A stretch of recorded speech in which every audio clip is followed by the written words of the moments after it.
ব্যর্থ হয়ে শয়তান তার মন্ত্রীদেরকে নিয়ে মিটিং ডাকলো।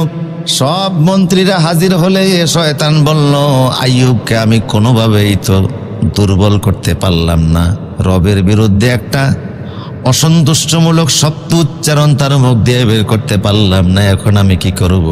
তার মন্ত্রীরা পরামর্শ দিল, আদম আলাইহিস সালামকে আপনি বিপদে ফেলছিলেন কোন পদ্ধতিতে?